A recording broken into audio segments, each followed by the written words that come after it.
Our next speaker is Simon van Saarloos, a writer, artistic collaborator, and curator.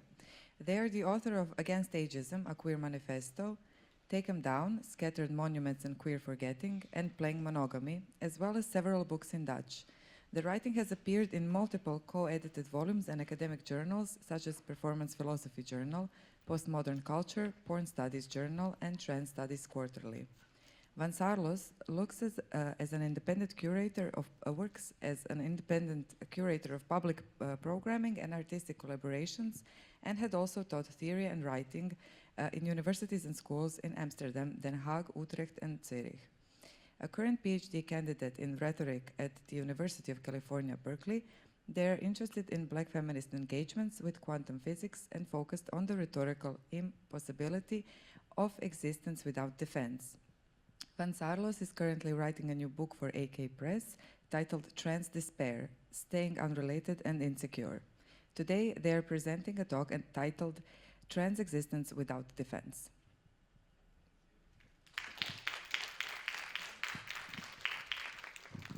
Yay, thank you so much.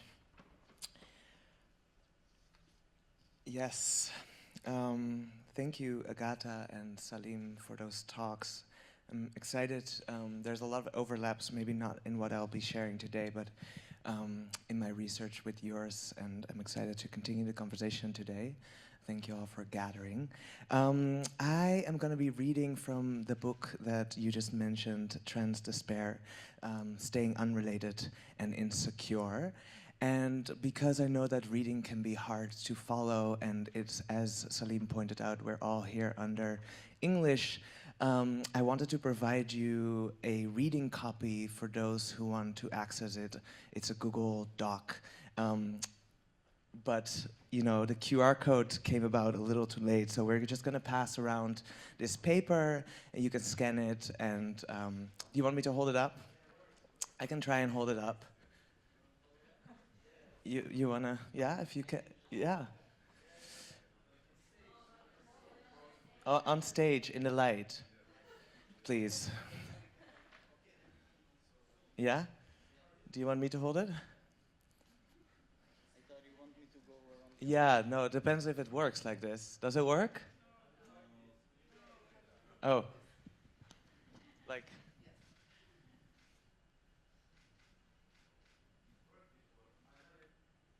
Yeah?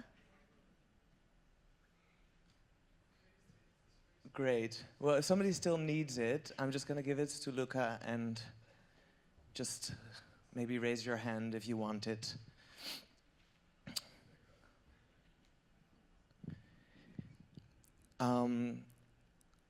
So Trans Despair, maybe what will be good to share with you beforehand, I am using despair in the context of Fumi Okiji's work, Billy's Bent Elbow, and it will be on the slides so you can also see it then. But basically she's thinking about despair in relationship to dialectics. So dialectics being there always is a kind of reactive thinking, and it's through reactivity or through a kind of discussion that we would have some sort of progress towards truth, right? So this is the kind of critical theory lens of how we get somewhere, this kind of progressive idea of needing to have discussion, of needing to have debate in order to get anywhere. And she's criticizing this through a Black Studies lens, where the dissonance, so if I say A and you say A minus, then there's a dissonance, right? Because A and A minus cannot both be true at the same time. So we feel like we need to somehow resolve that dissonance or uncomfortable feeling because we're saying opposites or unrelated things.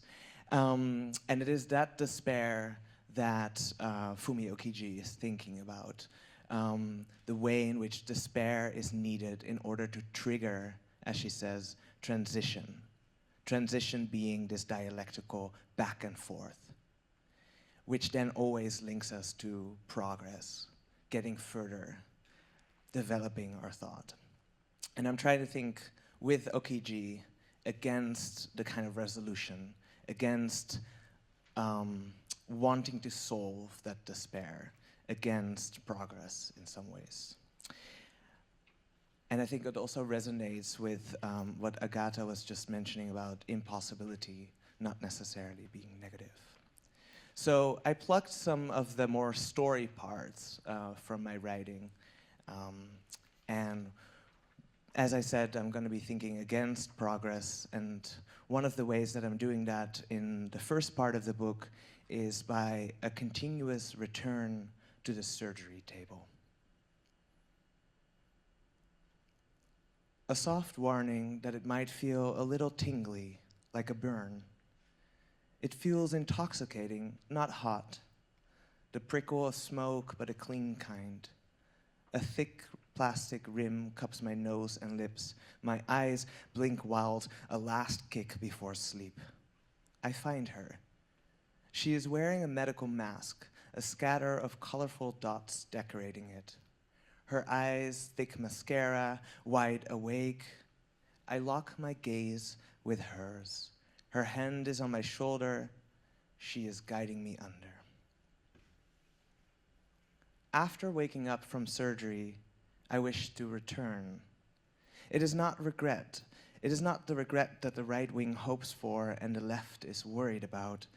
It has nothing to do with the results of the surgery.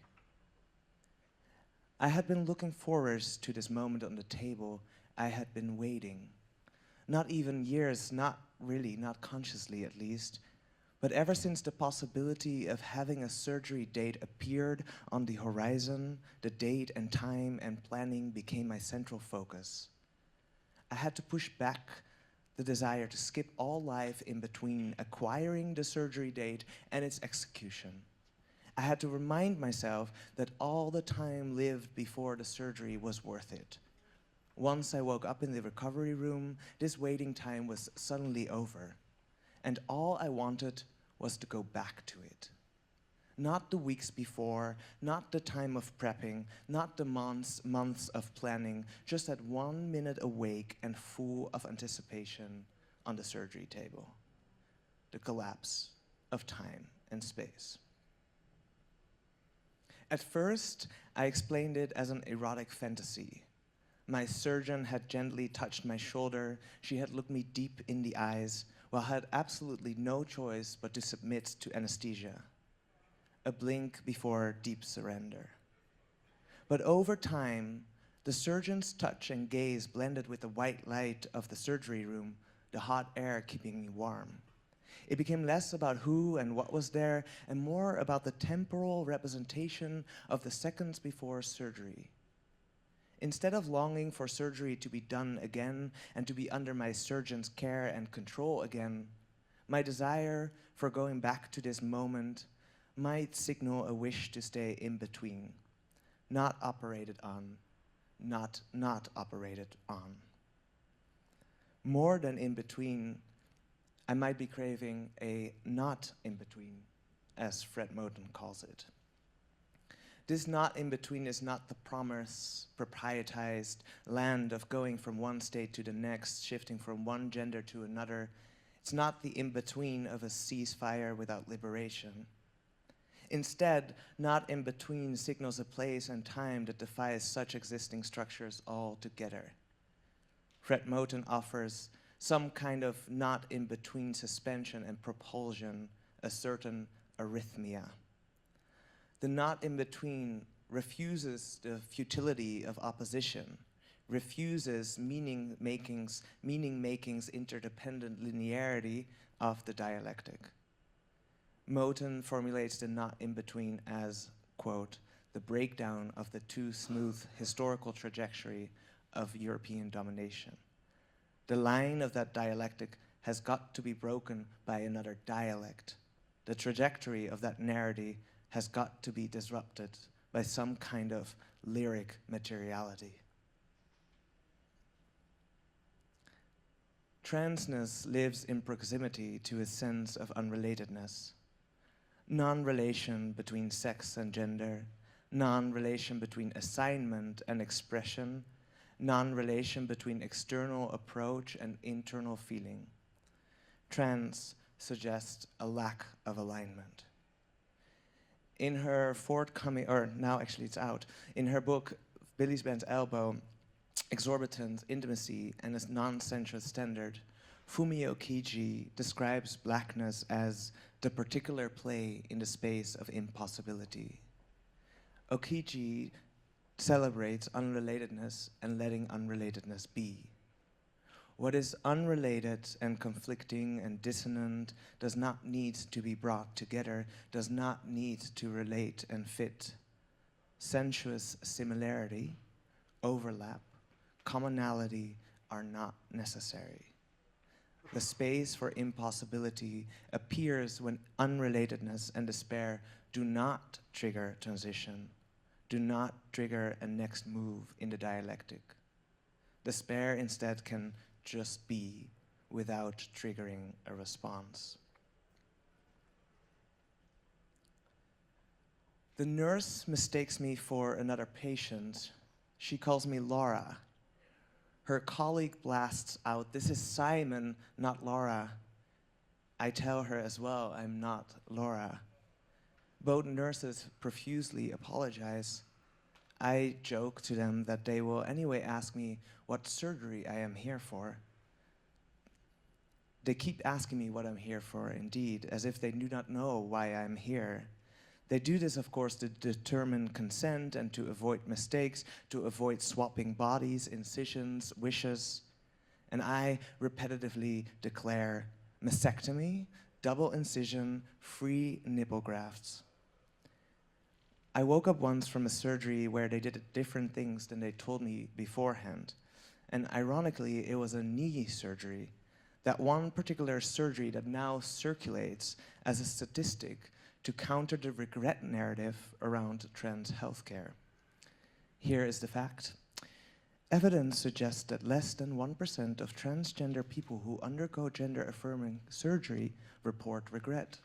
Knee replacement surgery has a dissatisfaction rate of 6 to 30%. It wasn't that surgery where they did something that I didn't expect beforehand, wasn't as dramatic as cutting the wrong limb or anything like that. The surgeon made an educated decision based on what they found inside my knee. But for me, it changed everything. It changed my healing trajectory, my mobility, and eventually my life course as I quit professional sports. Having been decided upon while asleep, I felt so betrayed, invaded. But here, at the Gender Confirmation Center, the panic about confusing one patient with another seems to be less about fearing a medical mistake and more about gender. Since everything here is about affirmative care, switching Simon with Laura can be perceived as misgendering. For a care facility that thrives on affirming people's gender, misgendering might be a bigger fear than cutting the wrong limb. I know I am against the wrong body myth as a hegemonic conception of transgender experience, but I couldn't quite grasp why. Am I just against anything that reeks of simplistic biology? Part of the discomfort relates to Horton Spillers' writing on ungendering and the flesh. With Spillers, a body marked as wrong, marked black, does not enter the space of signifiers that shape language, relationality, and approach, and is thus reduced to flesh. The white body, on the other hand, can be an uncomfortable body, a misplaced body, even a displaced body, a body in exile. But she, they, he cannot be anything but a body. It's not the no body myth, but the wrong body story. There is a story with an option for another body, a transitioning body. White transness is seeking its way out of the wrong body and the oppression of gender assignment by proposing a different reality, but one that is still dialectically construed. It is dependent on an assignment which makes it a body, not flesh. Using the right pronoun and changing one's gender identity on official documentation are proposed as a way out of the problem into the possibility of participation. White transness often believes that there is a real invitation, a call towards institutional gender affirmation.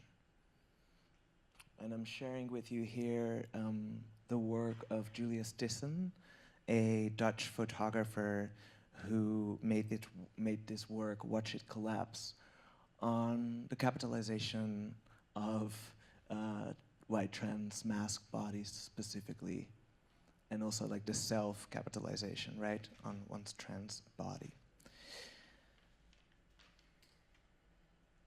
Unfortunately, trans responds progressively and reactively to impossibility. Here we have the impossibility and the reference to Derrida, as Agatha was mentioning. Unfortunately, trans responds progressively and reactively to impossibility, diminishing unrelatedness. Non-relation becomes smothered in seeking recognition of this non-relation. When seeking trans visibility and recognition in public space, in requiring recognition for trans as a natural variation in a diverse full world order, the unrelatedness of gender and sex is placed in a dialectical structure that is moved by the desire to resolve unrelatedness. Proudly showing trans familiarity with unrelatedness aims to create familiarity with unrelatedness, and thus smoothens the discomfort of unrelatedness. Okay, that's a lot of unrelatedness. I'm going to do it again. Proudly showing familiarity with unrelatedness aims to create familiarity with unrelatedness, and thus smoothens the discomfort with unrelatedness. Thus, the potential provocation of trans unrelatedness and impossibility is used to drive the dialectic forward. It's not just that white trans people provide an incomplete discourse of trans existence because of the colonial gender binary, always a gendered body, never ungendered flesh, and that they neglect, or we neglect, the ways in which transness itself is modeled on the promise of plasticity that the white body signals. It is that white transness is invested in the dialectic driven by despair. White transness exists in relation to despair, a despair that needs to be resolved. But in order to resolve it, the despair also needs to remain alive, right? Hence, we're stuck. Despite the mimetic appeal of social media's array of gender euphoria, I am starting to believe gender can only be negatively approached, not affirmed. Transitioning functions as a double negation, making gender more real than it ever was. Not by saying it's real, but by negating and refusing the assigned marker at birth, a construct, through a further investment in gender, a construct, while simultaneously denying the realities of one's own obsession. To be able to deny the reality of one's own obsession while also committing to continue one's obsession, it's a very serious power move, but not without a constant feeling of loss, maybe a despair to embrace.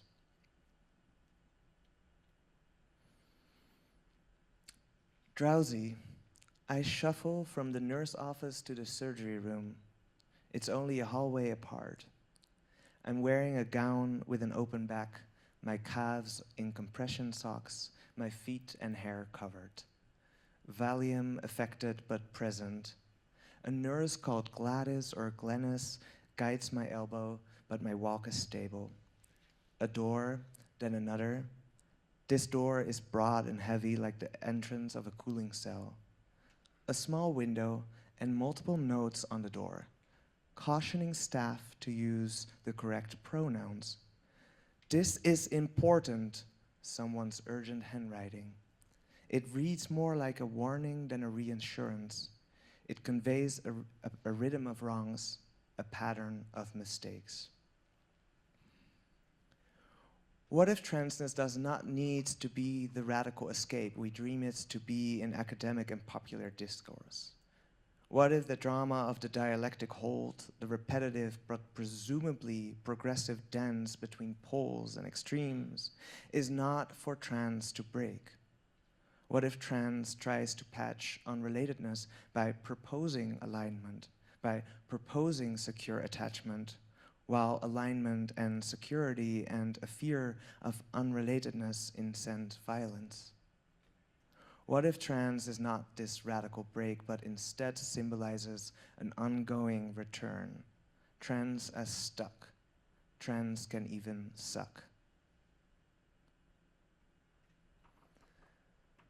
The massage therapist had mentioned a client of hers who had recently suffered an open heart surgery. While requiring similar body work, that recovery is a lot worse than healing from a mastectomy, the body worker said. To this, I squirmed, ouch, and I can only imagine, and I offered that my own surgery was thankfully elective. The massage therapist corrected me, saying that for some people, gender-affirming surgery is not elective, but life-saving and necessary for survival.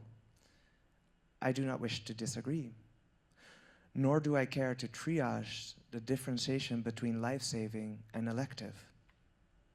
I do, however, elect to keep my narration of elective, but instead I murmured in agreement.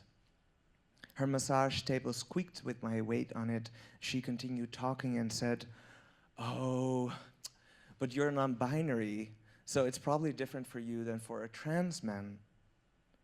I simply nodded while she pushed and tugged my testosterone-induced hairy chest. I suppose I had filled out a form that posed a question about my gender identity, meant as an inclusionary gesture but requiring compliance. To have a legally safe massage, I had to fill out the kind of form that you will encounter anywhere in the Bay Area, California, prior to November, so let's see what happens. Requesting not just an emergency contact, but also a preferred name and correct pronouns. I was slightly shocked by the assumption that the form's categorical request to identify a gender would translate to a statement about ontology. To me, liability signals liability, the ability to lie, but to her, the waiver seemed to hold a truth. I am non-binary. In the sauna, a man approaches saying, "Did you get a second chance at life?"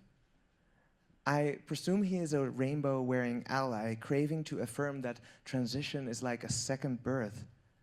Dead names, dead selves, never the death of the self. Open heart surgery, right? He continues. No, I respond, just an elective surgery. He backs off, embarrassed, explaining that he used to work as an ICU nurse. Nurse friends tell me that an emergency open heart surgery results in a vertical scar, a trail between the throat and belly button.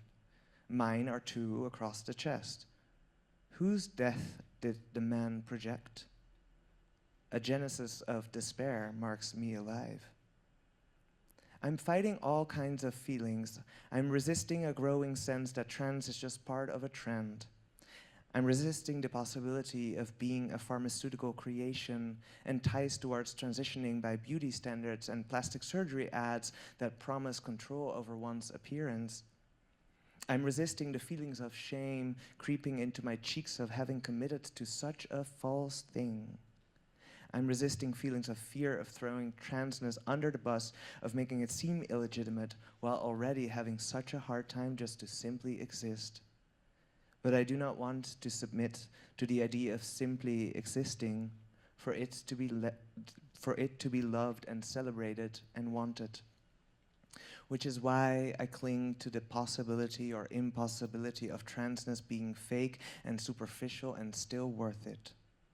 I wish to keep alive the possibility of all these things being true simultaneously, without needing to overrule these feelings of loss and discomfort by having to claim a kind of trans pride, something that drowns out the possibility of impossibility. There is no real going forward, only a disappointing surrender to the same gender binary system, enforced state misrecognition, progressive liberal acceptance narratives, and medical violence. What if you never wish to rise from the surgery table, never wish to appear legibly gendered to current registers of recognition? Okay, these were some fragments from the first part of the book, or what's supposed to be the book at some point. And then I'm going to skip ahead. I skipped around already quite a bit, and since I'm only giving you fragments, it might seem like I will also at some point give you answers instead of just questions, but I'm not sure if that's true. So I'll read from a chapter called Charged by Hate. It's the last little bit. We are all naked. The soft parts of our bodies, tits, penises, hair, fluid, and cum, float in the water. We are chatting, and I'm making out with a very hot trans woman I've just met. She named herself after a flower. It's genderfuck night at the Steamworks gay sauna in Berkeley, California. Our lips and hearts are mushy and widespread. A guy gets into the hot tub and scoots next to us. He watches us in this way that some men somehow have been taught. In this very consumptive, tunneling way where you cannot help but feel bad if you try not to engage. And if you manage to ignore him, you are still preoccupied with him, noticing that he is tracking every move. He wants you to acknowledge and involve him. And you, somehow, have been taught that there is no other way than to fulfill this penetrating demand, vocalized with quiet staring. So you smile slightly when you accidentally meet his eyes while attempting to gauge if he is still surveilling you, or if maybe you are just self-obsessed and paranoid. The guy is trying to court us. First, he tells the flower girl that she is gorgeous, which she is. He calls her radiant, like a pregnant woman. He even assumes a correlation between her synthetic hormones and her perfectly smooth skin. He is signaling woke by saying that he does not want to seem a creep, and if maybe we have any advice for him on how to approach trans people while cruising. Before we can answer, he proceeds to remind us that the big wide world outside is a really scary, transphobic place. He has accumulated proof. The male gay community, for example, calls itself open-minded, but they do not want to have sex with trans people, he tells us. His own mother is very sweet, but she is overtly transphobic. The only thing I know to say is that we have been having a really good time at the sauna that night with tons of gay men and trans people exchanging sexual acts.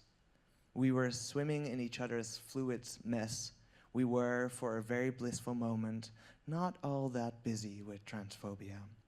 Then a guy came and confronted us, serving transphobia only to negate it. Clearly, this man either wants to appear safe and interesting by contrasting himself with the conservative forces that surround him, or his attraction is fueled by other people's hatred of trans people. That is not to say I am immune to attractions shaped by hatred. Having come up trans in a twisted swirl of visible acceptance and hate, I often wonder what my desire and love for trans would feel, look, and sound like without an attachment to hate and distaste. I am not trying to track and trace a love. I'm not trying to track and trace a love for trans without the attachment to hate. It is also shaped by. Because the desire to distinguish the inseparable, hate and acceptance, rises from an investment in purity and categorization. I'm interested in embracing trans despair as a collapse of time and space where unrelated, antagonistic, impossible forces meet without the promise of momentum and progress. Especially in the contemporary moment of increased visibility and heightened scrutiny, trans does not get to be stuck. Trans does not get to be stuck or simply suck. And I am concerned about the defensive rhetoric that labors hard to let trans live. This defensive rhetoric easily turns towards respectability and purity. Propelling to disrupt a politics of purity, Micah van der Drift and Nat Raha proposed to think with complicity in their book Trans Femme Futures, Abolitionist Ethics for Transfeminist Roles. They write, claiming complicity avoids claiming innocence, which places one outside of the structures of power. Simultaneously, claiming complicity holds space for friction between people. Refusal of power structures alone leaves people isolated and ignores the need to build up the skills that movement work requires, while it bypasses one's implication in the system that sustains hierarchies. End quote. How do we ensure that trans's ontological insecurity is not erased, especially in a time where we are called to show rhetorical stability? How do we not engage with accusations such as the regret narrative by citing a statistic about knee surgery, 6 to 30%? How do we hold space for the impossibility and insecurity? How do we not override such difficulties with a desire for purity, relatedness, and possibility? Thank you.